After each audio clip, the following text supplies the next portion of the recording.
Good morning and welcome to Game Day U, the only OU football pregame show on television. I'm your host, Stone Wember, and I'm joined in studio by Brig Bates and Melina Samir. But that's not all. We also have Kenzie Iserman live from Stillwater, Oklahoma, ahead of OU and OSU's 118th matchup. But before we get into the Sooner State showdown, let's take a trip to Lawrence, where undefeated OU took on the 5-2 Kansas Jayhawks. On just its third offensive play of the game, senior quarterback Dillon Gabriel throws this interception to Mello Dotson. He takes it all the way back to the house that puts the Jayhawks up 7-0 early. But the OU offense responds in the rest of the first half, outscoring Kansas 21-10, and even a lightning delay in the second quarter couldn't slow down the Sooners. Tawee Walker led the OU offense last Saturday with 146 rushing yards and this touchdown in the second quarter, but a sloppy game overall. 3 turnovers for both teams, including this Jalil Farouk fumble. It kept the game close all the way deep into the fourth quarter, but Kansas, they break through with 55 seconds left as Devin Neal gets into the end zone to put the Jayhawks up 38-33. But the Sooners still have plenty of time left to drive down the field. The final play of the game from the KU-23, Dillon Gabriel looking deep, batted down, and the Sooners upset by the Jayhawks 38-33. KU beats OU for the first time since 1997. And one of the major factors that went into this loss was that rushing defense. Kansas ran for 225 yards on 41 carries, averaging 5.5 yards on those carries, a number that is way too high for a defense of OU's caliber. Here's head coach Brent Venables on how the running game can be improved. You got to play well, first of all, up front. You know, if you're getting whooped up front, and we got whooped way too much last week, it's going to be a problem. So you got to play well there, and then you got to have all your gaps covered. That's a prerequisite to try to get in, Ollie's way. And one player has a chance for revenge this weekend. Bad blood is brewing once again, and he's stepping up on the defensive line. Trace Ford was a former Cowboy, but he transferred to OU, and here's Trace Ford on playing in the Crimson and Cream. I came to OU football games growing up, and I thought, that's amazing. You know, I thought it was super cool. I would have been blessed to play at OSU or OU growing up. So, but yeah, no, it's actually pretty surreal being here, just putting the clothes on and just being an OU football player. Just feels different, you know, having this logo on my chest. It just feels kind of surreal. So it's really, really a blessing. Now, offensive coordinator Jeff Lebby left his playbook in Norman but took a bag of sweeps to Lawrence. Due to the elements, OU minimized the passing game, but the 269-yard run game couldn't balance out in the end. And head coach Brent Venables admits the offense is still a work in progress. Yeah, I think we got some good quality players. You can't just play 5 guys, and so we're trying to continue to develop that position like every other position. Average 5 yards a carry. It's not terrible, not great, something in between. They've been, fairly consistent. Kenzie, from one side of the ball to the other, what were your takeaways from last week? Thanks, Melina. The Sooners have faced some injuries this season, and one of those players being Danny Stutzman. But despite that, Brent Venables believes that Kip Lewis can step up today if needed. I'm really confident in Kip. As I've said before, he finds the football, plays really hard. He's a 2-time, Defensive Player of the Year in the state of Texas from a great program. He knows how to play, knows how to compete. He's really tough. When he's gotten his small window of opportunity, he's really delivered. I feel good about Danny. He feels pretty confident, but we'll see. Thanks, Kenzie. There's no doubt Bedlam was one of the most historic rivalries in college football, and our Emily of Faith joins us live from Stillwater for an exclusive story. Bedlam is a game that everyone remembers, but especially the players suited up in bright orange and crimson. I've got more details coming up next. You don't want to miss it.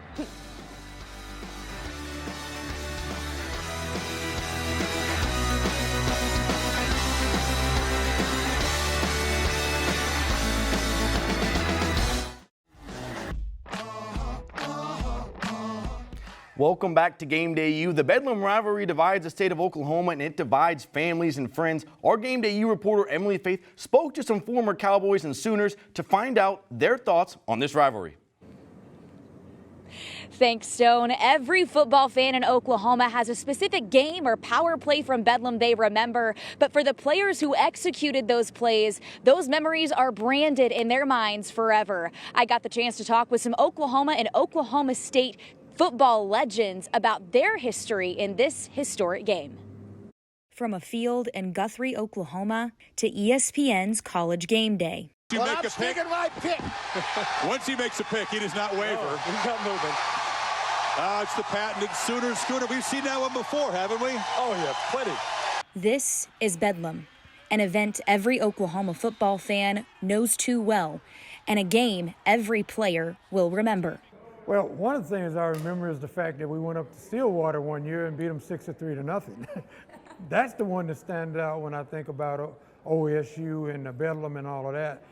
It was exciting just hearing the fans, so excited about the team. And I guess I scored a touchdown on the option, so I think it was the first touchdown of the game, so I was excited about that. But it was just, playing OSU and knowing that it's exciting. It's a good game, and I hate it's going to go away for a little while. From the time they warmed up to the time they walked on the field, I tell you what, you didn't hear anything else but beat OU. Beat OU. So my entire time that I'm in Oklahoma State, we are just kicking up on the Sooners and letting them know, listen, you think you're a big brother? No way. Anytime you come in our house, anytime we come to your house, it doesn't matter. We're going to show up, we're going to kick your butt.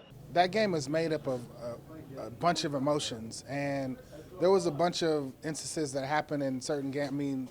Throughout the 3 times I played, like in '99 when I had a tackle on Lindsey, the quarterback, and I hit him and forced the fumble. Or you can go to 2000 and we had a nail biter and Derek Strait had to defend Marcellus Rivers and hit the ball out the hand, and they could, if they would have scored, they would have won the game. It's like whoever goes out, and wins has forever bragging rights because it's the last game.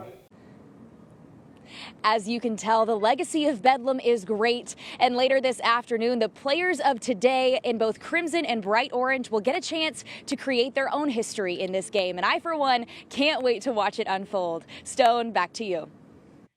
Thanks, Emily. While he didn't have the ball in his hands much last week, OU quarterback Dillon Gabriel has had an incredible season in his second year with the Sooners. Game Day U's Blake Mullen caught up with Gabriel at Big 12 Media Days in Arlington. Take a look. I'm Blake Mullen from Arlington, Texas, Big 12 Media Days. With me today, QB1, Dillon Gabriel. Dillon, how are you today? I'm good. How are you? I'm great, man. Thank you. So obviously last season, 6-7 record, probably not as the team imagined it would go. How is this team going to get better next season? How are you going to improve?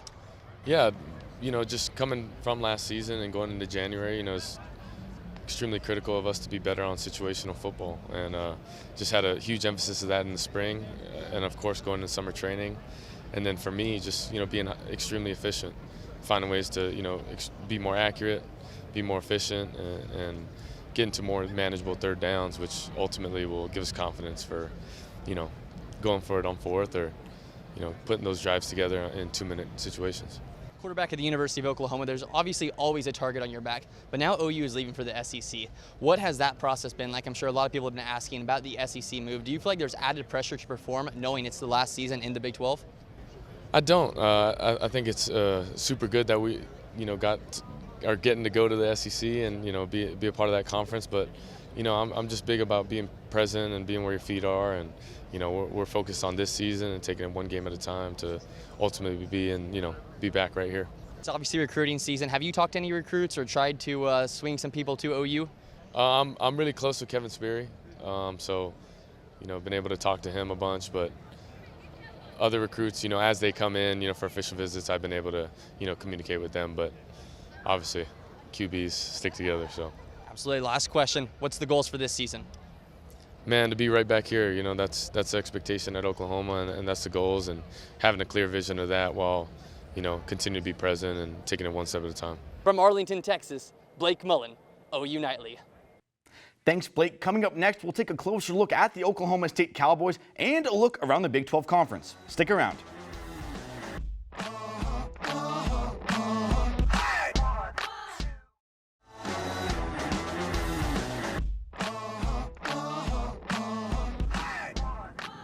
Welcome back to Game Day U. I had the chance to attend Big 12 Media Days in Arlington, Texas this July.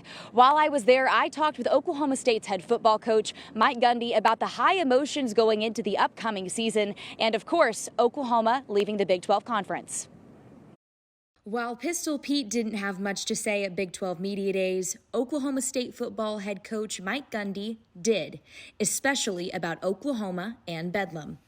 It's a sad subject when we end Bedlam over, I don't know, 100 and how many years? 10-ish? And it's history, but it is what it is. Oklahoma and Oklahoma State fans are hoping that Bedlam will become a non-conference game in the future, but Gundy says the Cowboys are booked. We have 9 conference games scheduled, and then we have, I think, through, 15 years, we're scheduled all the way up, and we're full. Oklahoma State's not going to change what we do because Oklahoma chose to go to the SEC. They need to change what they do because they're the ones that made their mind up to go to the SEC. Despite conference realignments and changes in the world of college football, Gundy has his team focused on taking things step by step this season and playing to the best of their ability. We have to control what we can control, which is conference realignment is there. It's probably still going on. And wherever we all end up and whatever schedule they give us to play, we go play it and do the best we can. The game today is expected to be filled with high emotions and possibly even some fireworks. But all through this week, Mike Gundy and his team seem to be cool, calm, collected, and confident going into today's matchup. Now, that's all from me here in Stillwater, but Kenzie will continue our coverage through the rest of the show. From Boone Pickens Stadium, Emily Faith, Game Day U. Thanks, Emily. Now let's dive a little deeper into the Oklahoma State Cowboys. Through 8 games this season, the Cowboy defense has been anything but good. They rank 105th in total defense and give up 6 yards a play. This opens the door for that OU offense and gives them plenty of opportunities to get going today. Yeah, Stone, Oklahoma State has caught fire after a rough start. The Cowboys knocked off Kansas, K-State, West Virginia, and Cincinnati. And in that 4-game stretch, the Pokes have averaged 40 points per game. This Sooners D might be in for a surprise today. And OSU makes a statement in the run game, and that's due to their running back star, Ollie Gordon. On the season, he has rushed for 1,997 yards. Unless OU's defense can bring the aggressiveness, I expect Gordon to record a 250-yard game for the 3rd week in a row. Yeah, Melina, you make a great point, but another star on this Cowboys offense is receiver Leon Johnson. Now, Johnson was an absolute playmaker last week versus Cincinnati. He had 5 catches on 149 yards, so expect there to be a target on his back in today's game. Now, moving on to some other Big 12 matches, the Baylor Bears are facing the Houston Cougars today, as both teams are 3-5 on their season, but the Cougars have only won 1 conference game, so expect the Bears to take another win. And the Big 12 race is heating up as 5 teams have one loss in conference play. Let's take a look at one of those teams in conference 4-1. The Iowa State Cyclones have won 4 games in a row after losing to OU by 30 points. The Cyclones will have their hands full today, though, as they play a red-hot Kansas Jayhawks team. Yeah, Stone, and the BYU Cougs head over to Morgantown to face the West Virginia Mountaineers. Both teams 5-3 coming into this matchup. Both teams are also still on the Sooners schedule. It'll be interesting to see how this one plays out, but I don't think the Cougars are ready for a nighttime moonshine-infested crowd. And it's a top 25 battle in Austin when the Wildcats head into Longhorn territory. Last week, K-State clawed the Cougars and shut them out 41-0, and Texas remains steady after a blowout win against BYU. Expect a close fight in Austin. When we return, we'll hear from our analyst what you need to know ahead of the 118th Bedlam rivalry. Don't go anywhere.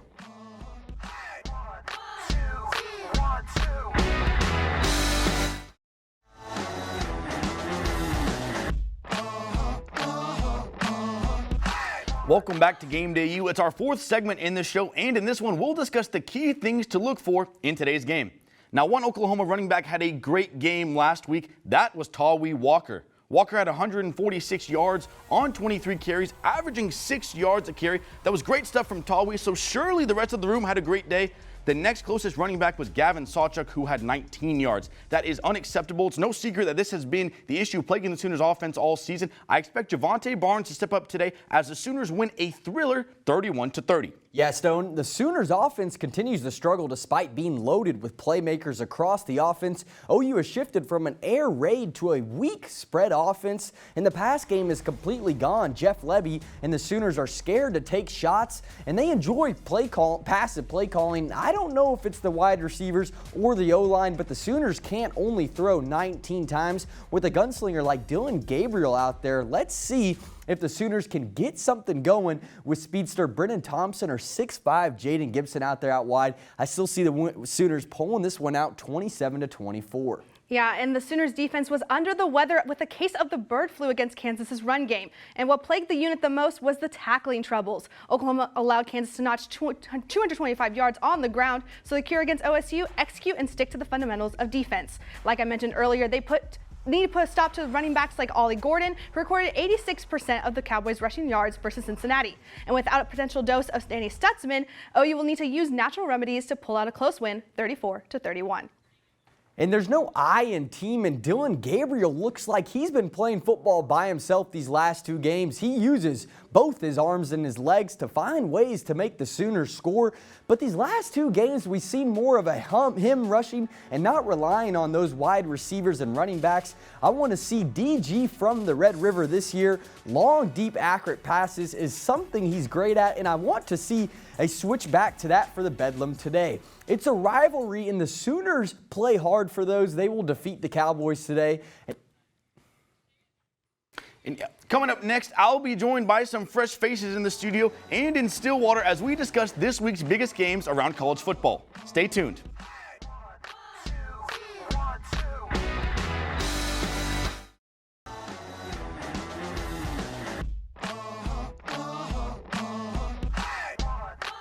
Welcome back to Game Day U. Now, we did the switcheroo, and I'm joined in studio by some fresh new faces, Aiden Tyler and Abby Williams, and Kaylee Carnine joined us all the way up in Cowboy Country. It's the final block of the show, and that means it's time for some pick'ems, so let's get into it. The 23rd ranked Kansas State Wildcats make the trip to Austin to take on 7th ranked Texas. Can the Wildcats give the Horns their first loss at home? Look, Malik Murphy was not great against BYU. He only had 170 yards and he threw a pick. This is a big and physical Kansas State team that is the 5th best rushing attack in the country. They're red hot, blowing out their previous two opponents. Give me K-State. Hey, I'm right there with you. K-State is definitely taking this one. Texas will be a challenge, but this isn't the same team that lost to Oklahoma State earlier in the season. Wildcat defense seems to have figured it out. They haven't allowed a touchdown in 2 weeks. And after today, Malik Murphy will spend less time dancing and more time in the film room. Malik's got moves and not dance moves, Abby. Plus he can hand the ball off to Jonathan Brooks, who's 2nd in the Big 12 and 4th in the nation for rushing yards per game. Both of K-State losses have been on the road, and Texas is going to hand them their 3rd. Moving down south, the 7-1 Missouri Tigers visit UGA in Georgia for a battle between the hedges. Can Mizzou give the Bulldogs their first home loss since 2019?